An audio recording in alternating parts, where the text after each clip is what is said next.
제목이 좀 무섭죠. 예수님께서 구약 시대에는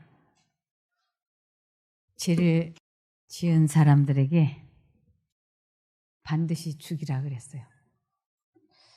하나님은 사랑이시라고, 용서하시는 분이라고 우리들이 읽고 들었는데, 구약 성경에 보면 출애굽기 21장 23절부터 보시면 이렇게 되어 있습니다. 그러나 다른 해가 있으면 갑되 생명은 생명으로, 눈은 눈으로, 이는 이로, 손은 손으로, 발은 발로, 데운 것은 데움으로, 상하게 한 것은 상함으로, 때린 것은 때림으로 갚을지니라.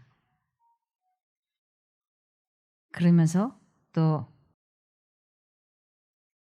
레위기 24장 19절에서 22절을 보시겠습니다. 레위기 24장 19절. 사람이 만일 그 이웃을 상하였으면 그 행한 대로 그에게 행할 것이니 파상은 파상으로, 눈은 눈으로, 이는 이로 갚을지라. 남에게 손상을 입힌 대로 그에게 그렇게 할 것이며, 짐승을 죽인 자는 그것을 물어줄 것이요 사람을 죽인 자는 죽일지니 외국인에게든지 본토인에게든지 그 법을 동일히 할 것은 나는 너희 하나님 여호와임이니라. 저는 이런 법에 대해서 읽을 때 으시시한 느낌이 들었어요. 하나님은 사랑이시라고 그랬는데, 용서하라 그러셨는데, 구약에서는 보복의 하나님, 무서운 하나님이고, 신약의 하나님은 사랑의 하나님이신가? 제가 아주 많이 의아하게 생각했습니다. 레위기 20장 10절을 보시겠습니다. 어떤 사람이 남의 아내 곧 자기 이웃의 아내와 간음하면 그 간음한 남자와 간음한 여자를 반드시 죽여야 한다. 레위기 24장 17절입니다. 사람을 쳐 죽인 자는 반드시 죽일 것이요. 민수기 35장 21절. 앙심을 품고 주먹으로 쳐서 죽이면 그는 고의적으로 사람을 죽인 자이므로 그를 반드시 죽여야 한다. 죽은 사람을 위해 복수하려는 자가 그를 만나면 직접 죽여라. 민수기 35장 16절. 만일 쇠붙이 같은 것으로 사람을 쳐서 죽게 하였으면 그는 살인자이다. 그러한 살인자는 반드시 죽여야 한다. 좀 무섭죠? 안 무섭습니까? 네. 저에게는 아들이 둘이 있었습니다. 지금도 있지만 5살, 6살 연년생의 아이들이었어요. 큰아이는 어려서부터 이 몸집이 좋았어요.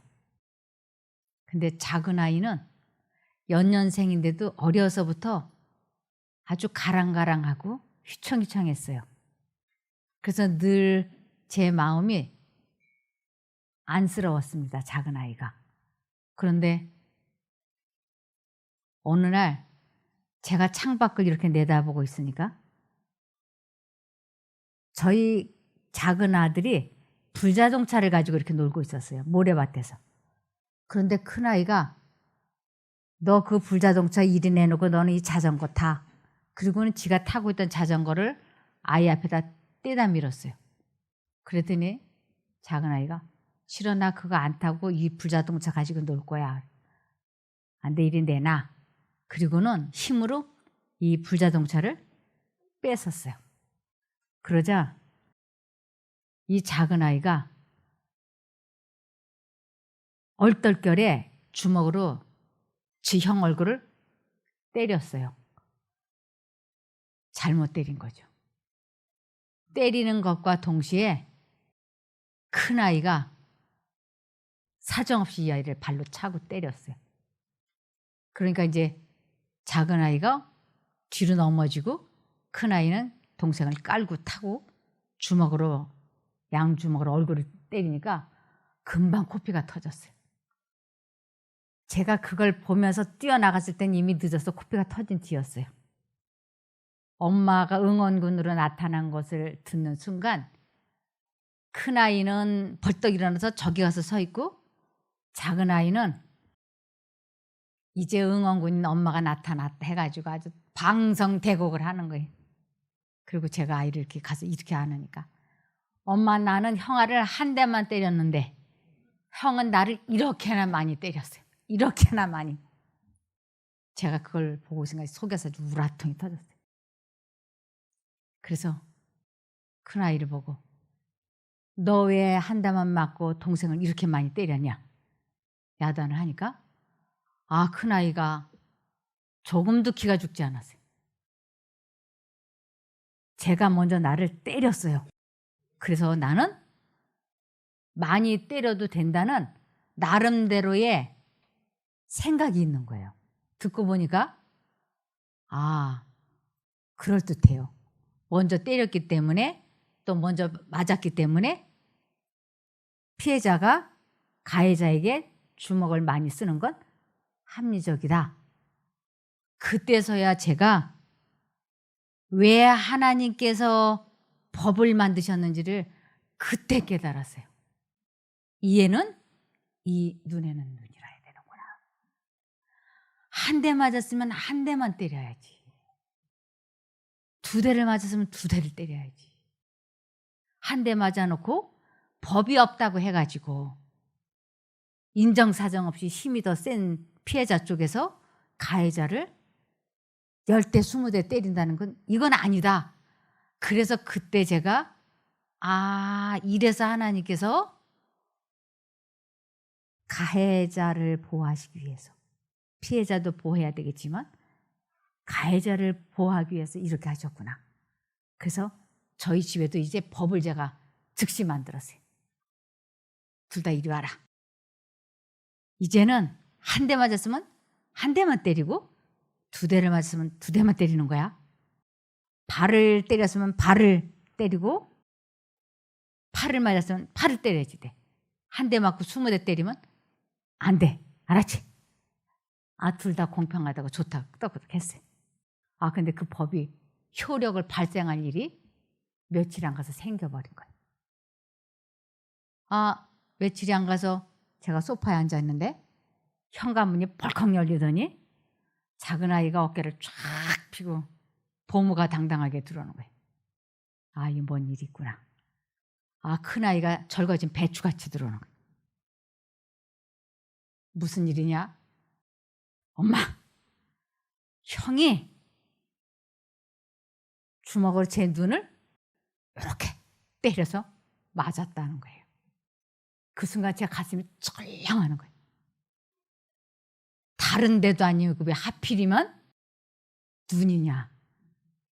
아주 작은 아이가 마음 먹고 눈은 눈, 이는 이 해서 요 주먹으로 마음 먹고 눈을 콕 때리면 눈이 실망하잖아요.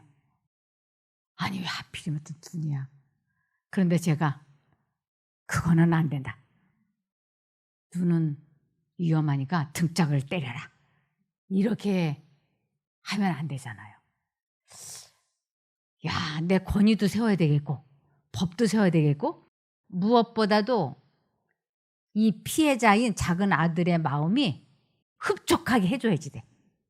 그런데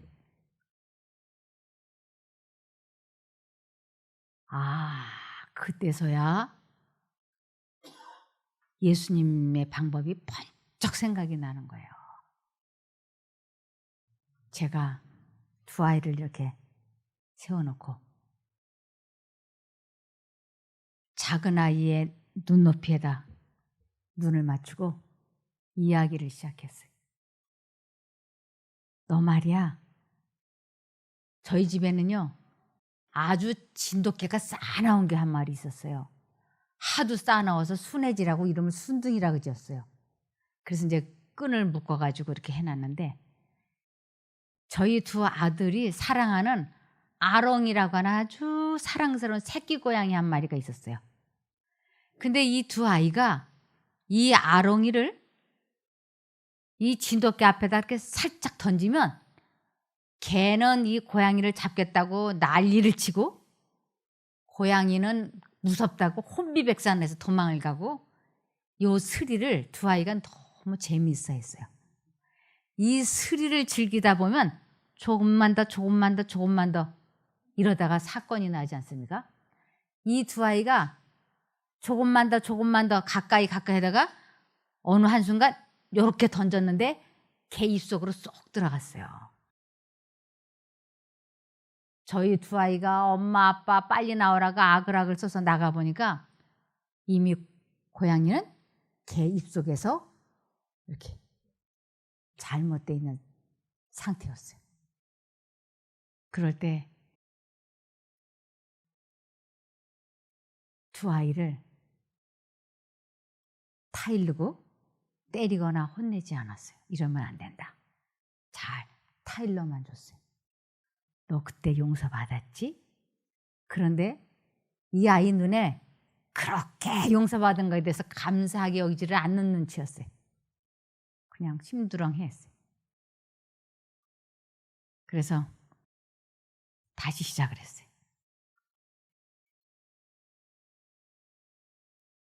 저 창고에 지풀 한 차를 갖다 놨었는데 우리 그 둘째가 거기에 성냥불을 장난을 해가지고 그 불이 나서 아주 이 동네 사람들이 다 이 개울에서 세숫대로 릴레이식을 해가지고 겨우 불을 꺼준 적이 있어요. 아주 동네가 아주 화재가 나가지고 어렸죠.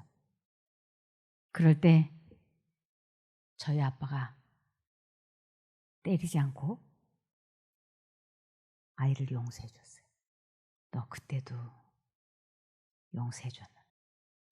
그랬더니 이 아이가 그 생각을 이렇게 하는데 그 용서받은 자의 그 행복, 감사가 마음에 차는 거예요. 그리고는 자기 형을 이렇게 쳐다보고 또 그 생각을 이렇게 하고 이 아이가 이렇게 하더니 형, 내가 용서할게. 앞으로 나 때리지 마. 그랬어요. 그랬더니 큰 아이가 글자 하나도 눈 하나 잘못되면 어떻게 해 해가지고 아주 엄마를 간절히 바라보던 아이가 동생으로부터 그 말을 들으니까 고마워. 내가 다시는 안 때릴게. 즉석에서 화해가 된 거예요. 제가 그 아이를 보면서 이리 와라. 그리고는 작은 아이를 따라오라 그러면 주방으로 들어가니까 큰애는 뭔 일인가 해가지고 주춤주춤 따라오고 작은 아이는 씩씩하게 따라 들어와요. 그래서 제가 바구니에다가 먹을 것을 이것저것 많이 담아줬어요. 이 아이가 이걸 이렇게 받고 보니까 너무 좋은 거예요. 엄마가 착한 일, 좋은 일 했을 때 어쩌다가 하나씩만 주던 과자라든지 빵이라든지 이런 것을 수북히 담아주니까 이걸 받고는 형을 한번 쳐다보고 이걸 한번 쳐다보고 이렇게 했더니 이 아이 마음에 갈등이 있는 거예요. 혼자 다 먹어 말어. 그러더니 형, 내가 나눠줄게. 저기로 가자. 그러더니 소파에 가서 형 하나, 나 하나, 형 둘, 나 둘 똑같이 나누는 거예요. 제가 그 모습을 보면서 예수님께서 이에는 이, 눈에는 눈. 왜 그 법을 제정하셨는지를 제가 이해하게 됐어요. 그러면서 그분은 잠언 20장 22절을 보시면 잠언 20장 22절 너는 악을 갚겠다 말하지 말고 여호와를 기다리라. 그가 너를 구원하시리라. 잠언 24장 29절 너는 그가 내게 행함같이 나도 그에게 행하여 그 행한 대로 갚겠다 말하지 말지니라.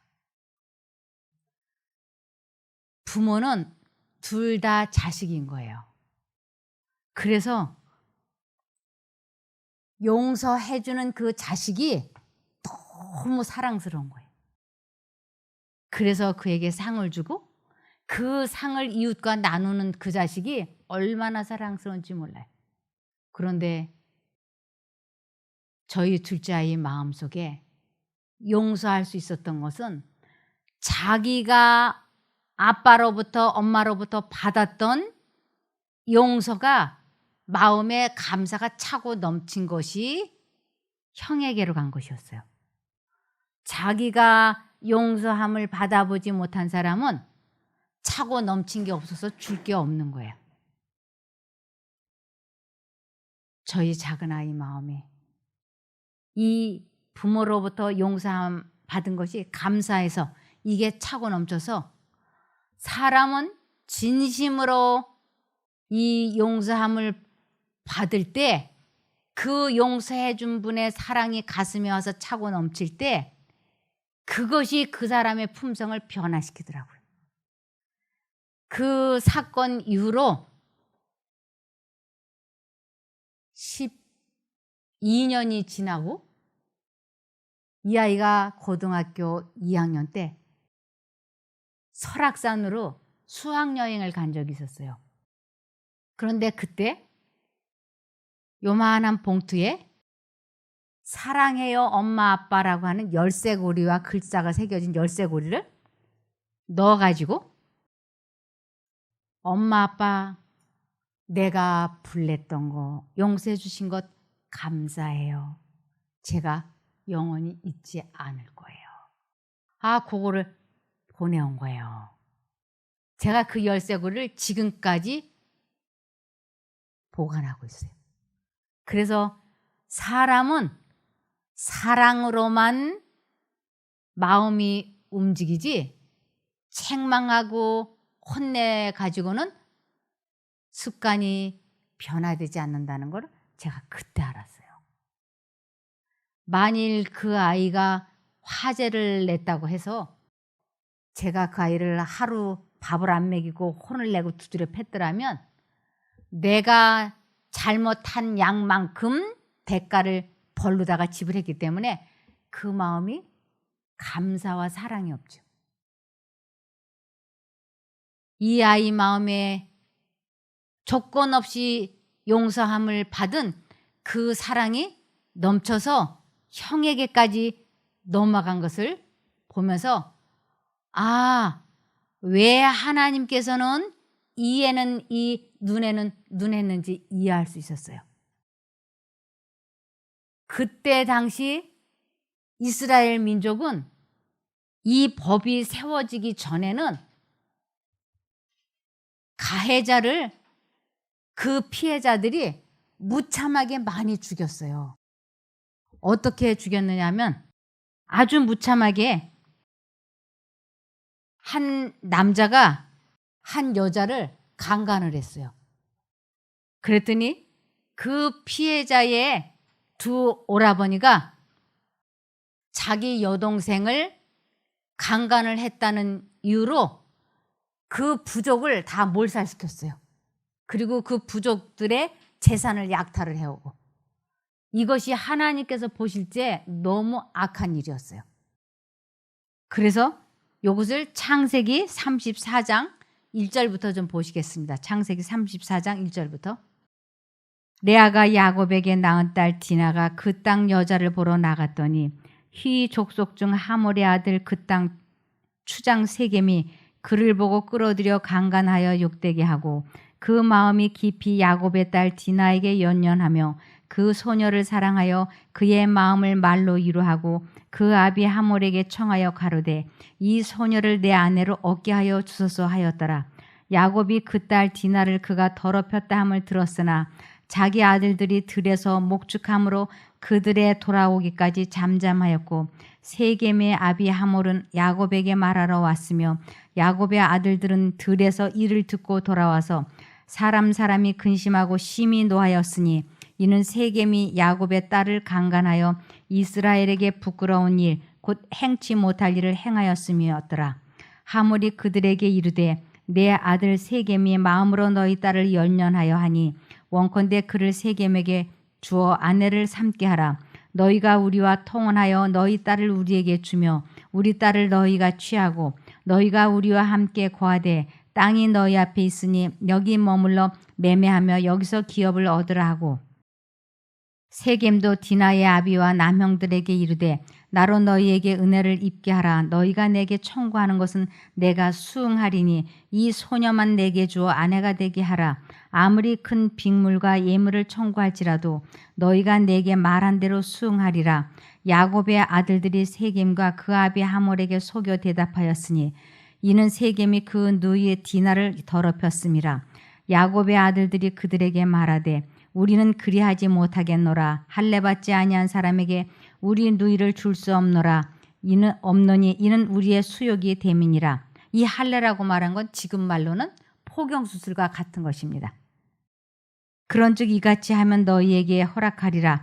만일 너희 중 남자가 다 할례를 받고 우리같이 되면 우리 딸을 너희에게 주며 너희 딸을 우리가 취하며 너희가 함께 거하여 한 민족이 되려니와 너희가 만일 우리를 듣지 아니하고 할례를 받지 아니하면 우리는 곧 우리 딸을 데리고 가리라. 그들의 말을 하몰과 그 아들 세겜이 좋게 여김으로 이 소년이 그 일 행하기를 지체치 아니하였으니 그가 야곱의 딸을 사랑함이며 그는 그 아비 집에 가장 존귀함 일러라.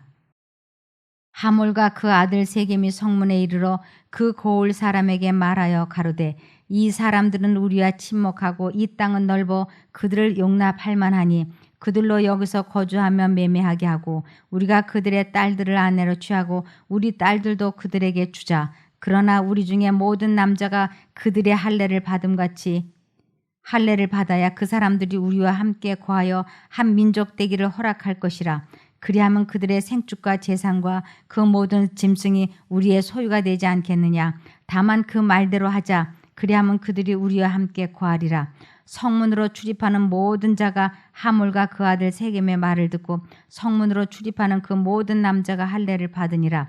제3일에 미쳐 그들이 고통할 때에 야곱의 두 아들 디나의 오라비 시므온과 레위가 각기 칼을 가지고 가서 부지 중에 성을 엄습하여 그 모든 남자를 죽이고 칼로 하몰과 그 아들 세겜을 죽이고 디나를 세겜의 집에서 데려오고 야곱의 여러 아들이 그 시체 있는 성으로 가서 노략하였으니 이는 그들이 그 누이를 더럽힌 연고라. 이러한 일이 있으면서 하나님께서 이렇게 1:1 법을 만드셨던 것이에요. 여자와 남자가 유부남과 유부녀가 간통을 하면 반드시 죽이라 그랬어요. 그 이유는 그 배우자들이 무섭게 상대방을 가족을 몰살시킬 것이기 때문에. 그래서 두 사람을 똑같이 죽이면 양쪽에서 보복을 하지 않을 수 있기 때문에. 그래서 가해자의 가족을 보호하는 방법으로 하나님께서는 한 사람 죽였으면 그 범죄한 사람, 그 사람만 죽이고 나머지는 죽이지 못하도록. 우리나라가 역적이 되면 삼족을 멸하잖아요. 이것이 하나님 보시기에는 악한 법이었어요. 역적이 하나였으면 그 한 사람만 죽여야지 삼족을 멸하는 것은 하나님의 뜻이 아닌 것이었습니다. 그러면서 하나님께서는 또한 종, 노예를 위해서는 또 특별한 법을 만드셨어요.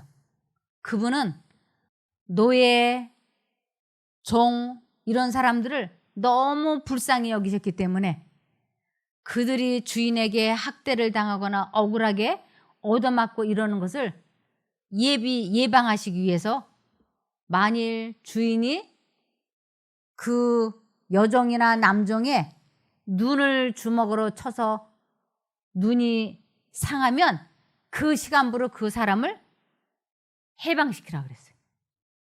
만일 이 이빨 하나라도 부러뜨리면 그 종은 그 시간부로 자유롭게 내보내라 그랬어요.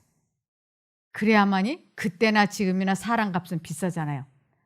그렇게 해야만이 주인이 이 노예를 함부로 대하지를 못하기 때문에 하나님께서는 그들을 위한 아주 특별한 법도 이렇게 만들어 주셨습니다. 출애굽기 21장 26절. 어떤 사람이 자기 남종의 눈이나 여종의 눈을 때려 상하게 했으면 그 눈에 대한 보상으로 그 종을 자유롭게 놓아주어야 하며 사람이 자기 남종의 이나 여종의 이를 부러뜨리면 그 이에 대한 보상으로 그 종을 자유롭게 놓아주어야 한다. 그래서 하나님께서 법을 만드신 것은 사람들을 가장 잘 보호할 수 있는 방법으로 제정해 놓으신 것입니다. 그러나 지금 저 아랍이라든가 사우디아라비아 거기에는 이에는 이 눈에는 눈, 그래서 보복을 하지 않습니까? 하나님께서는 나라가 세워졌을 적에 어쩔 수 없이 법은 이렇게 만들어 놓았지만 우리 작은 아들이 큰 아들을 용서해 줄 때 서로 관계가 회복이 되고 그것을 보는 부모가 기쁜 것처럼 하나님께서는 사람들이 법대로 일 처리하는 것을 마음 아파하셨어요. 그러면서 그가 내게 행한 대로 갚겠다고 말하지 말라고 하셨습니다. 이것을 베드로전서 3장 9절을 보시겠습니다. 베드로전서 3장 9절에 보면 악을 악으로 욕을 욕으로 갚지 말고 도리어 복을 빌라. 이를 위하여 너희가 부르심을 입었으니 이는 복을 유업으로 받게 하려 하심이라. 복을 빌라. 그 사람을 진심으로 용서해 주는 것을 복을 빈다라고 얘기하고, 그렇게 될 때 하나님께로부터 내가 어떠한 용서함을 받았는지를 진심으로 감사하게 여기는 사람은 사람들이 나에게 잘못한 것을 용서할 수 있게 된다고 하는 것입니다. 그래서 내 마음에 하나님의 그 사랑과 감사가 넘치지 않으면 사람의 마음으로는 사람을 용서할 수 없다고 하는 것입니다. 그래서 로마서 12장 17절에서 21절을 보시겠습니다. 로마서 12장. 아무에게도 악으로 악을 갚지 말고 모든 사람 앞에서 선한 일에 힘써라. 할 수만 있으면 모든 사람과 더불어 평화롭게 지내라. 사랑하는 자들아, 너희가 스스로 원수를 갚지 말고 하나님의 진노하심에 맡겨라.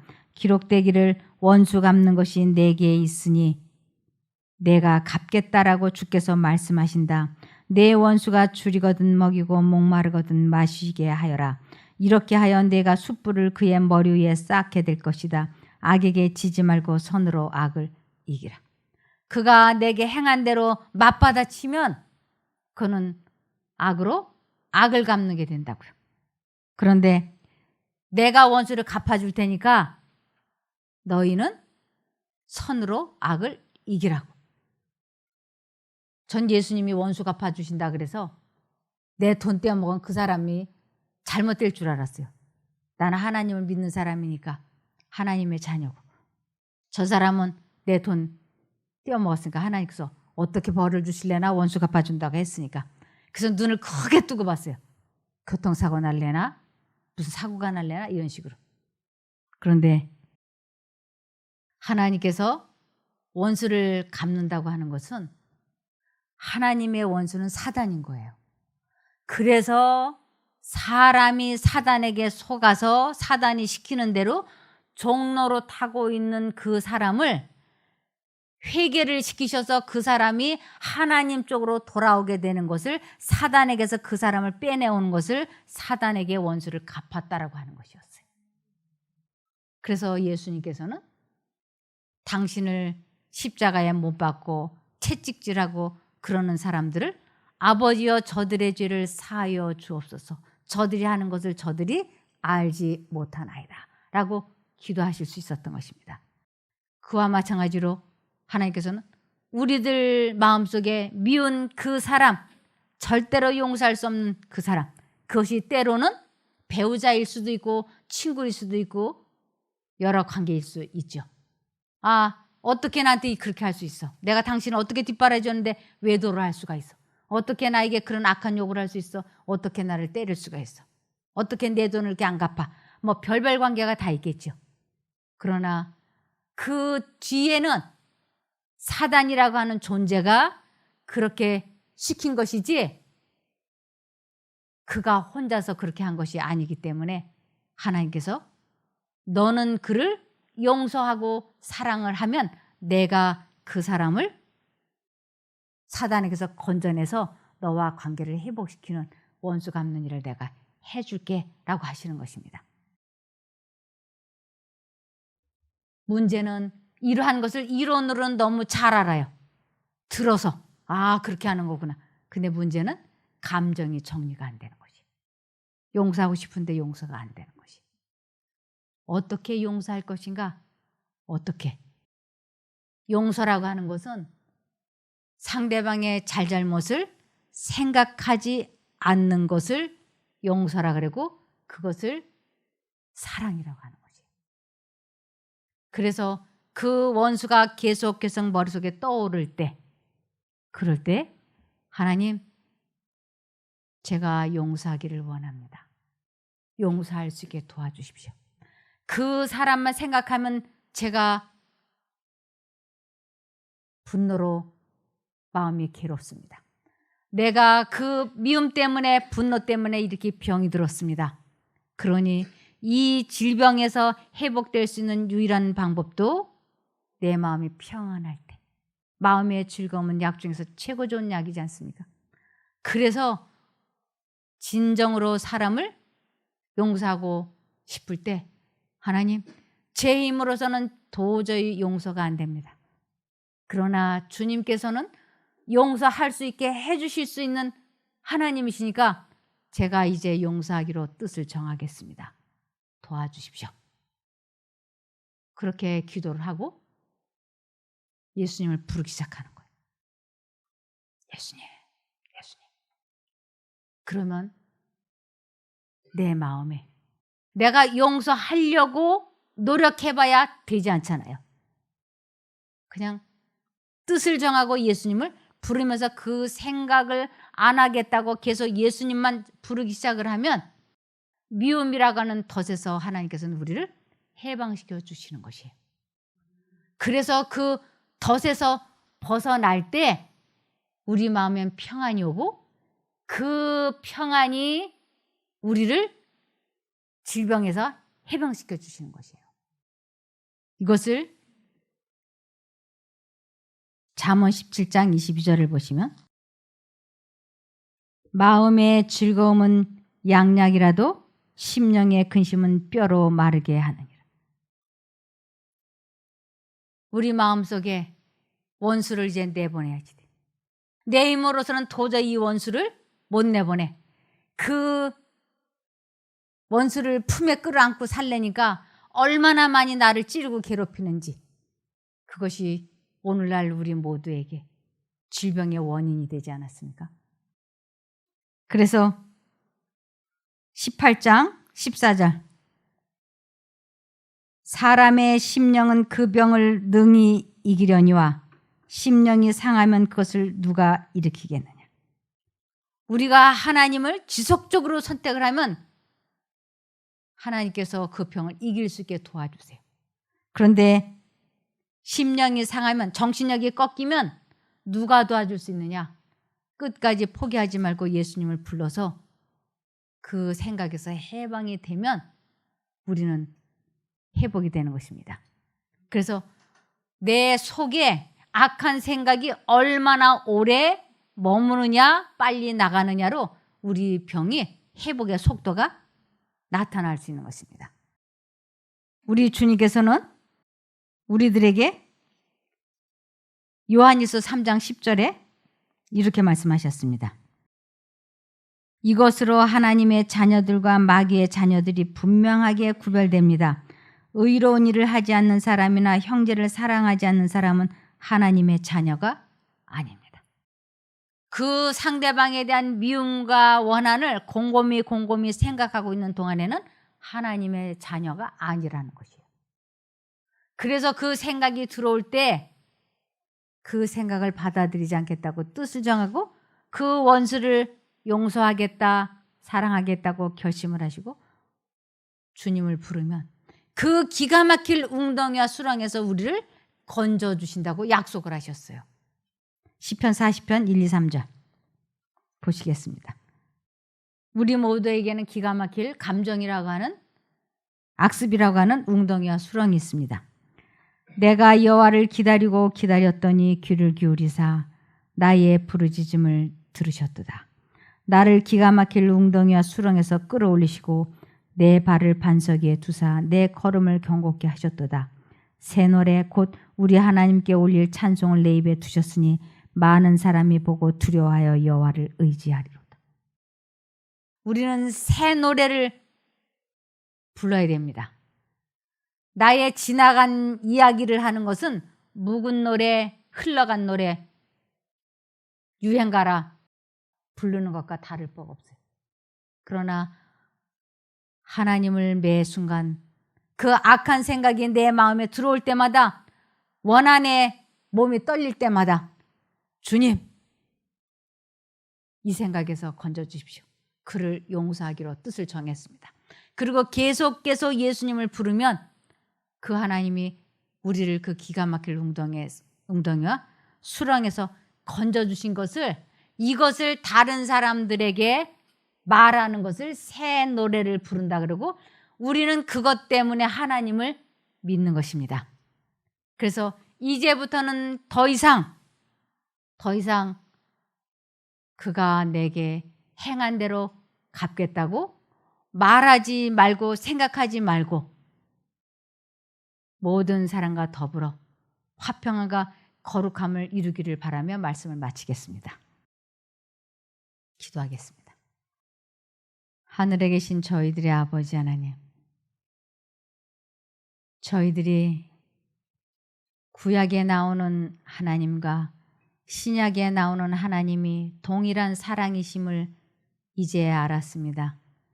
저희들 마음속에 혹여라도 미운 사람이 있으면 이 문제를 해결할 수 있게 도와주시옵소서. 마음속에 얼음장이 있으면 그 얼음을 주님께서 녹여주시옵소서. 저희들로 하여금 부드러운 마음, 따뜻한 마음, 동정의 마음을 갖게 하여 주시옵소서. 기가 막힐 웅덩이와 수렁에서 건져주시고 하나님의 용서함이 저희들 마음속에 차고 넘쳐서 그것이 우리들의 마음을 짓누르고 있는 그 사람에게로 향하고 넘쳐서 관계가 회복이 되게 도와주시옵소서. 모든 사람과 관계가 회복이 되고 평화롭게 되어서 질병이 회복되는 복 받기를 예수님 이름으로 기도합니다. 아멘.